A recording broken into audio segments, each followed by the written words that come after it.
Yo, what is up, everyone? The Vandy Blitz is back. We are joining from multiple places throughout the world, and we're going to be bringing you an episode about the NBA Finals 2-2 series update. Um, Theodore, how about you start us off with your thoughts on how this finals has gone so far? Thanks, Joe. I mean, it's been crazy, honestly. So obviously, the Suns won the first two games at home, and then the Bucks were able to scrape two back. But watching the game last night, I was thinking to myself the whole time, like, if the Suns, because the Suns, I believe, were leading for most of the game, I was pretty convinced they were going to win. And I was thinking, like, if they win this game, I don't see how they could lose the series because after game four, obviously, they go back to Phoenix for game five and six. Um, and so I was just kind of thinking to myself, like, they have a 3-1 lead. They're going back home, and most likely they would have finished it out 4-1. But the Bucks were able to scrape back. You know, they played really well. Giannis had that clutch block at the end, and now the series is a whole different thing, 2-2, going back to Phoenix. And I really just don't know which way the series is going to go now. I was pretty convinced at the beginning the Suns were going to take it, but I think it's anyone's series to take now. So Yeah, I totally agree. I want to just say, like, just back to what you're saying about Giannis, like, is anyone else just glad to see Giannis, like, actually, like, come kind of like playing like the way he like playing like the player that we know he should be in a big moment, you know? Yeah, Like, it's remember cool. Like, last episode we talked about if he plays in the finals, and let alone is he playing, but he's dropping 40 in back-to-back finals it's games. huge. It's huge. It's ridiculous. Yeah. I'm pretty sure he's joining stat lines that are like I saw like he was like he joined a stat line that's like with like where like LeBron, MJ, and like someone else are like only a part of, or like he tied something with Kareem. Like, Yeah, this is sick. Like, it's really like it's actually like this is like a legacy shit for him. So it's pretty cool to see that we can see that actually unfolding. I'm like shocked, honestly, that the Bucks have made this a more competitive series, because I really was starting to think like, wow, everything I call is always going to be wrong. So like the Bucks, like, I did not see them win these next two, like these past years. I thought maybe the Suns, like, I thought Suns could potentially even sweep at the point that they were playing like in that 2-0 lead, but like maybe that wouldn't be realistic. But I don't know. I'm just glad to see a competitive finals. Like, that's way better. Like, the competitive finals are always a better thing to watch. Like, we come down to a game seven, like, it's gonna be so much hype, so much pressure. Like, everyone shines where the real people should shine. So I'm just excited to see where this goes. I wonder, like, do you guys think at this point, like, what's your what's the probability this goes to game seven? I mean, like, because it's not like a traditional 1-1-1-1 series. It was 2-2. So I think I it's don't know where this definitely is going game seven. I mean, both teams have shown the ability to win on their home floor, and I think they're going to be confident in that. I mean, you're right. The Suns played super well in the first two games of the series, and everybody thought they were going to be, some people were saying sweep, some people were saying Suns in five, but you got to remember, in most of the series throughout this playoffs, the Bucks have started slower and then ramped up, and I think that this is just another example of that. This team, it has done a great job of being versatile this entire playoffs, and this is just another example. And now, after what just happened, Chris Paul turning it over in the biggest moment of his entire career so far, bringing it up the floor with the opportunity to tie the game, potentially go up 3-1 in the finals, he turns it over. And he's known to be that guy that, like, protects the rock. And Devin Booker getting like 8 fouls, and Devin Booker's playing horribly for the last, like, not horribly, but playing very subpar last game and pretty subpar the game before that. Like, this Suns team is not the dominant, like, I feel like after that first game, especially, people thought the Suns were just going to steamroll the Bucks and that Giannis wasn't going to be 100%. But with Chris, doing his freaking MJ impression whenever he decides to play well, like, next game he'll drop 10 or some bullshit like that. But when the Bucks are firing on all cylinders, which I think they do at home and which I think they will in the biggest moment, this series is a 7-game series. Suns have game 5 and game 7 at home, and Bucks have game 6 at home, I think. And I just don't see, I mean, I think this is going to be a case where every team wins all of them at home till game 7. And then game 7 is just really that gritty moment to see who wants it for their legacy more. Giannis, Devin Booker, the new era, or Chris Paul, or who will win finals MVP. There's a lot of conversations. I do want to talk about the finals MVP conversation, but to make an official prediction, yes, I think this is going to go to 7 games. And I think that the Bucks are going to be able to steal a game on the Suns home court and take it. And I'm going to say Bucks in 7. I think I've been saying that since the beginning of the finals, and I'm going to maintain that. So, I mean, this has just been, as Theo said, as Joe said, this has been a great series so far. So just super hyped to watch more basketball, you know? Has anyone else noticed that, like, I'll let you go in a second, Jacob. I was just gonna say, like, anyone else noticed that, like, these games, I feel like, are more spaced apart in terms of when they play, like, than the past? Or is this like, was this like a purposeful thing? I mean, I understand why they would do it because, like, everyone obviously was getting injured and shit. But, like, is that like did I miss that? I don't know. Yeah, I think the past, there was a 2-day break in between, you know, the Bucks going back to Milwaukee, and I was surprised by the 2-game break in between game 3 and 4. But listen, Ethan, I agree with a lot of what you said. I was surprised at how low people were on the Bucks after that. Yeah, so it looks like Jacob's audio is going in and out, lagging a little bit. There he is. Yeah, Jacob's currently doing a service mentoring kids at a summer camp right now. So his service isn't great, and Joe's in London, I'm in Hawaii, Theo's in New Jersey. So we're all over the place. The reception's a little sparse, but stay with us. But anyway, I think Jacob was just about to reiterate a lot what I've said. And yeah, but anyway, just to move on, I want to make a finals MVP prediction based off of the first 4 games, based off of how everyone's been playing. Make your prediction. I think we have to do one if the Bucks win versus if the Suns win, because I think if the Bucks win, we all know who it's gonna be. Like, Middleton just does his MJ. You know how, like, he's literally either freaking Cameron Payne, or I can't even say Cameron Payne anymore because he's good. He's either Cristiano Felicio or Kobe Bryant, and there's no in between.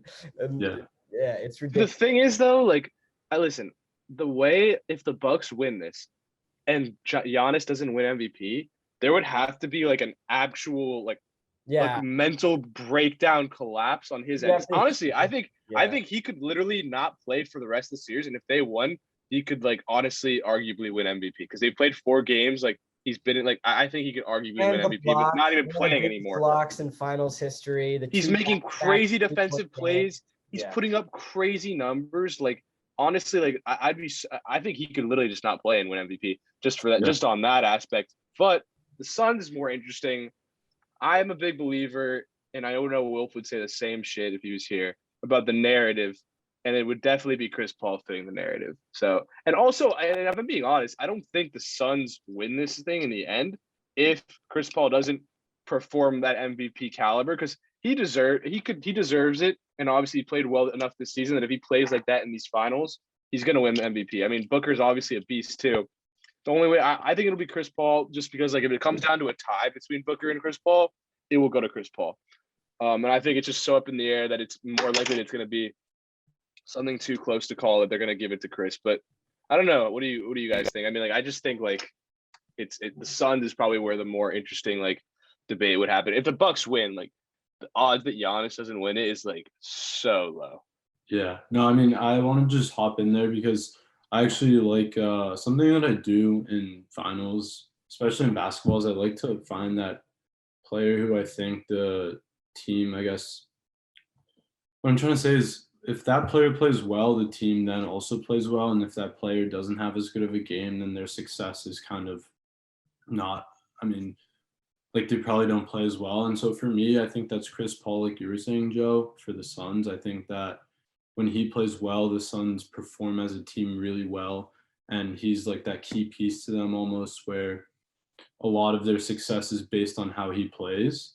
And so that's for that reason, that's why I would say he probably, if the Suns do end up winning, would be the finals MVP. And I agree with you. I think it has to be Giannis for the Bucks. I mean, I don't see how anyone else, like Chris Middleton, like you're saying, Wacker, has his games, has his good days, has his bad days. But I think that Giannis is so instrumental to the Bucks team with the defensive plays he's been making, with the scoring, and you see clips of him demanding the ball in the game because he knows that he can score the ball pretty much at will. Yeah, he can. So that's so instrumental and important to the Bucks game that I think it would be ridiculous if he weren't to be Yeah, an I MVP. think you're definitely right. Unless Middleton does something unprecedented and Giannis craps the bed, there's no way Giannis doesn't win. If the Bucks win, however, we got to remember Chris Paul has had like I don't know 11 turnovers over the past 2 games, and Devin Booker just dropped like 42. Narrative is a thing, but Chris Paul is Yeah. smothered by this Bucks defense. This Bucks defense like only let up 100 points against this lethal Suns offense that has weapons all over the floor. They've been putting on defensive exhibitions in back-to-back games at home. And if they can keep up this intensity and smother Chris Paul like they have been, taking him out of his comfort zone, not letting him sit with the ball, keeping his handle kind of loose instead of him having it tight so we can just, have it on a string and get to the elbow and shoot a jumper. If they can keep applying that pressure to him and Devin Booker continues to pop off and the Suns win, I don't know. And I feel like Devin Booker would take Finals MVP, and I just can't see why the Bucks would change what they've been doing on defense. So unless Chris Paul adapts to that, which I'm not saying is impossible, but until I see it, it's going to be hard for me to believe that he can beat this defense that's been crushing him for the past 2 games. You know what I mean? So like I'm leaning Devin Booker if the Suns win because unless Chris Paul finds a way to beat this defense that has been beating him, I mean, I don't think his play is going to significantly get better over the next couple of games. And that's just my thought. He has Drew Holiday on him. This guy is clamps on clamps, and the defensive system has been clamps on clamps. They've been even clamping up DeAndre Ayton. Dude's been dropping single-digit points. He's been shooting poor percentages from the field for like the first time in the entire season. This Bucks defense has been doing a great job. So that's why after a 40-something point game, if the Suns win, I think it's going to require a lot of offense from Booker and good play from everybody like Bridges and Crowder and Paul. But I think Booker's will be like the offensive spearhead, and I think that'll get him the MVP. But you're right. I think if it's very close, I think narrative would dictate that, Chris Paul would win just because he's like the 36-year-old point guard that never made the finals.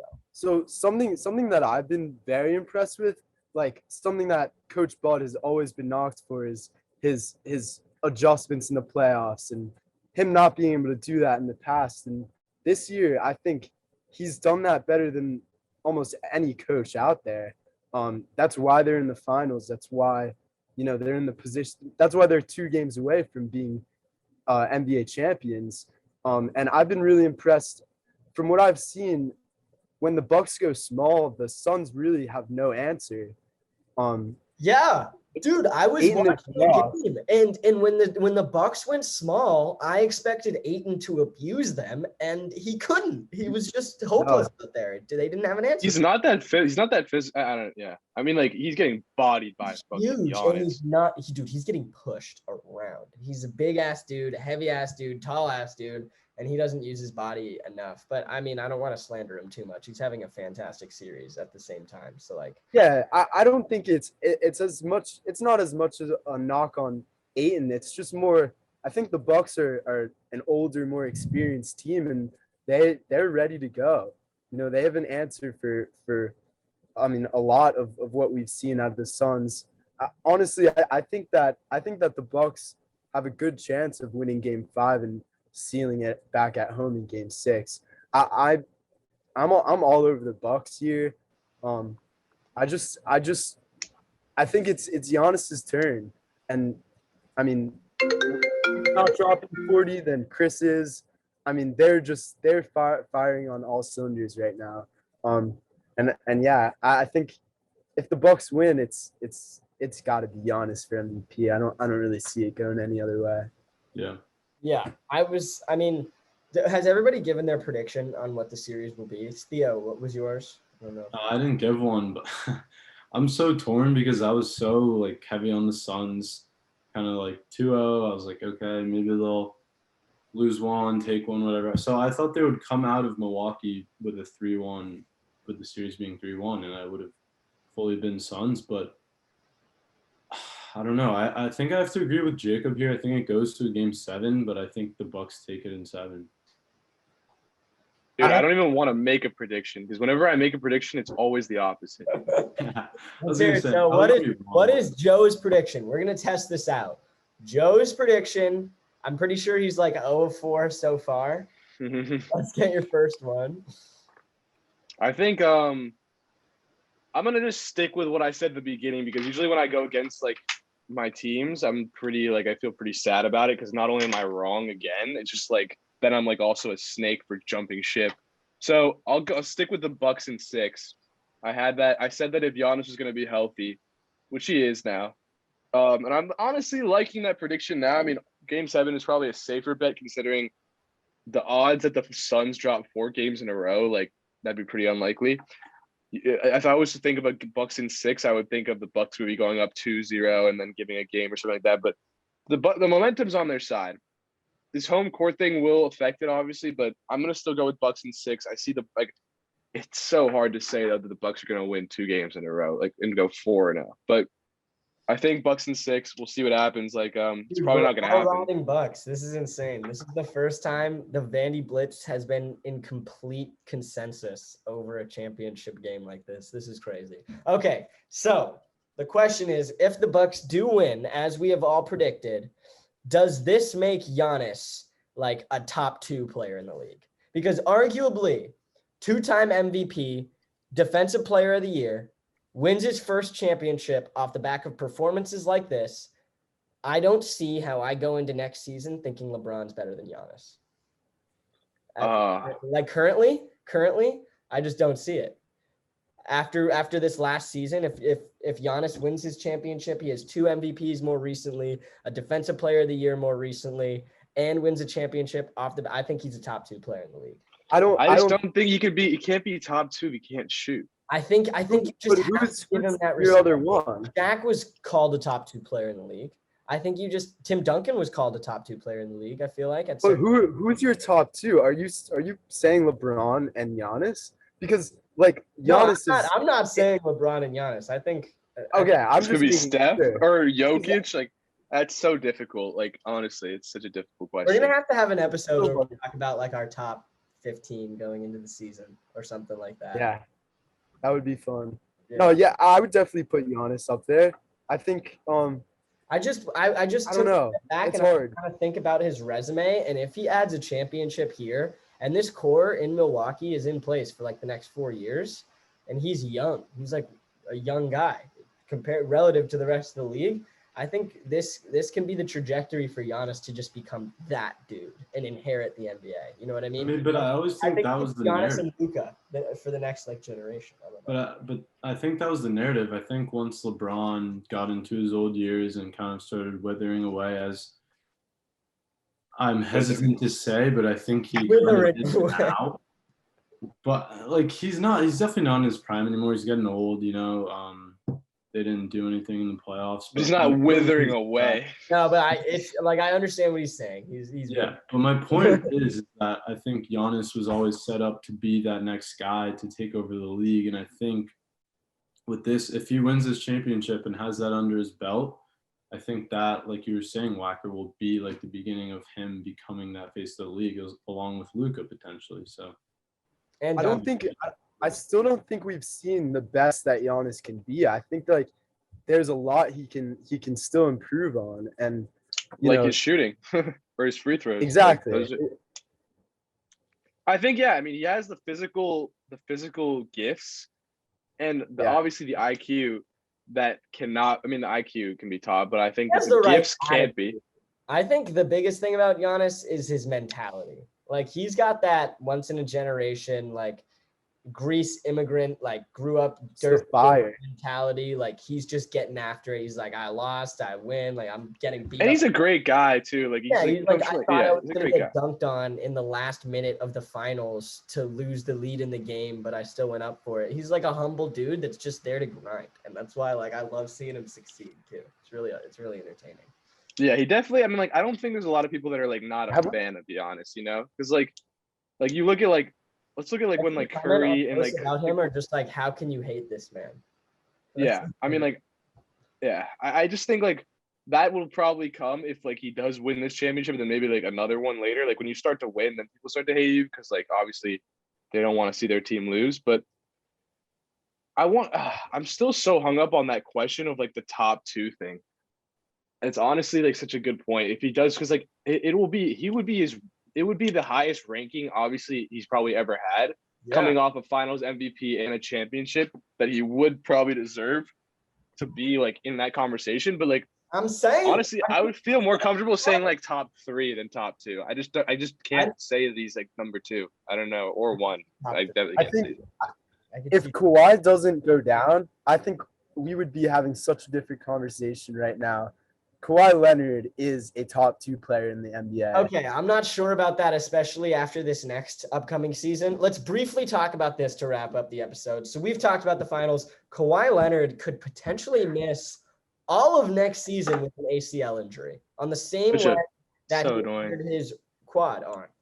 And like, how can that guy, he's not a top 2 player. I mean, like maybe when healthy after the Toronto Raptors run, you could say that Toronto Raptors coming off that championship, Kawhi is a top 2 player in the league. But that would be if he was doing what Giannis is doing this season. Like Giannis is having a similar run. Brooklyn Nets, like he's taken out some big players. I don't know. Kawhi missing a whole season off an ACL injury, taking, load management more than Giannis. I don't think he brings it on defense as intensely as Giannis does anymore. And, I don't know. I think Giannis though, I don't personally. I could be wrong about this. Because I failed to watch a lot of the Bucks. I feel like leading up to the finals, but like I feel like Giannis is peaking in his playoff like his like abilities, whatever, like the way he's played in the playoffs in the finals, which is obviously a great thing because I feel like consistently like in these 4 games he's balled out every single game. Like there were games where I remember I watched against Brooklyn where like he actually was trash and he would make terrible and he was not clutch in the late game. So like. It's obviously, it shows like it's a compliment to him because he's stepping up and whatever. But like, yeah, I don't know. I would just say, I'd say like he did take out some reputable people before, but like I think like the team, it might be overshadowed how much like he actually was a part of taking out the Nets. Like it was definitely he was a part of it. He's the main guy, but like I feel like Middleton and Drew Holiday played way better during that series than they are now. But maybe I'm wrong. I might be saying some bullshit. It kills me how underrated Chris Middleton still is. I don't think that Middleton ever gets the credit he deserves. I mean, talk about that Nets series. They wouldn't be here without Middleton. When Giannis went down, Middleton balled out. It's not even just that series, Jacob. He just doesn't get the respect he deserves, period. This guy averages like 24 points, multiple-time All-Star, 5 assists, 5 rebounds, 50, 40, 90, low turnover guy. Like this is the kind of three-point shooting weapon you want to have on your team, elite player, and I don't hear him talked about at all. And like, honestly, I can't even project that on the NBA community because I'm guilty of the same shit. Like when I'm talking about the top players in the league, I'm sorry, Chris Middleton is not the first name that comes to mind. So like, I agree. And he deserves more credit. That's a good point, Jacob. He does. I mean, I saw something on Twitter about like all of these like NBA finals appearances with like 40 points, 1 turnover. The 2 last ones were Game 3 Giannis and Game 4 Chris. Like those are incredible performances. And listen, like, I think this finals has given us everything we wanted. It is some great basketball, and I can't wait to see the next 3 games. Hopefully next 3 games. Yeah, and leaving off on that note of excitement, I think we're all in not only consensus about our prediction, but also that we're super excited for these next couple games of basketball. So make sure that you watch the NBA Finals games that are coming up. Tell us how we did after. Come back, comment on this video, comment your predictions now, see if you're right about it. Make sure you like, subscribe, and stay tuned for more Vandy Blitz episodes that will be coming out in the future. Thank you so much for staying and talking with us today, and have a great day, everyone. Peace out. See you guys.